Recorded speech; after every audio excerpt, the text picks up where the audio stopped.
അല്ലെങ്കിൽ സ്റ്റുഡൻറ്റ് പോലും ഭയങ്കര ഹാപ്പി ലൈഫാണ്, ഷീസ് റിച്ച് അല്ലെങ്കിൽ ഷീസ് ഭയങ്കര ഫിനാൻഷ്യലി സ്റ്റേബിൾ ആണ്, ബട്ട് ഐ എം നോട്ട് എന്നൊക്കെ ആലോചിച്ച് ഭയങ്കര സങ്കടിക്കും.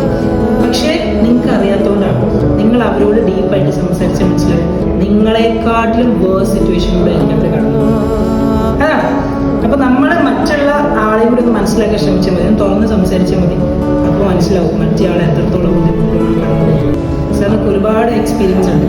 നമ്മൾ വിചാരിക്കും എനിക്ക് മാത്രം ഇങ്ങനത്തെ എക്സ്പീരിയൻസ് ഉണ്ട്. അല്ല, ഇവിടെ ഇരിക്കുന്ന ഓരോ സ്റ്റുഡൻറ്റിനും പറയാൻ ഓരോ കഥകളുണ്ട്, ഓരോരുത്തർക്കും ഓരോ വലിയ കഥ പറയാനുണ്ട്.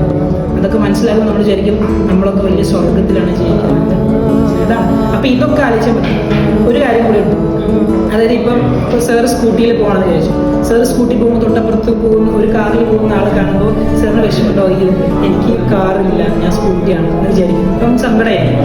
ഒരു കാറിൽ പോകുന്ന ആൾക്ക് അതിനേക്കാളും അടിപൊളി കാർ കണ്ട അതിൽ പോകാൻ എന്നുള്ള സങ്കടമായിരിക്കും. പകരം നിങ്ങളൊന്ന് ആലോചിക്കുക, നിങ്ങൾ സ്കൂട്ടിയിൽ പോവാണ്, സ്കൂട്ടി പോലും ഇല്ലാത്ത സൈക്കിൾ പോകുന്ന ആൾക്കാരുണ്ട്. അവർ വിചാരിക്കുക സ്കൂട്ടി വേണമെന്നാണ്. അതുപോലും ഇല്ലാത്ത ആൾക്കാരുണ്ട്. അപ്പൊ നമ്മളെപ്പോഴും മുകളിലേക്ക് കമ്പയർ ചെയ്യാതെ താഴെ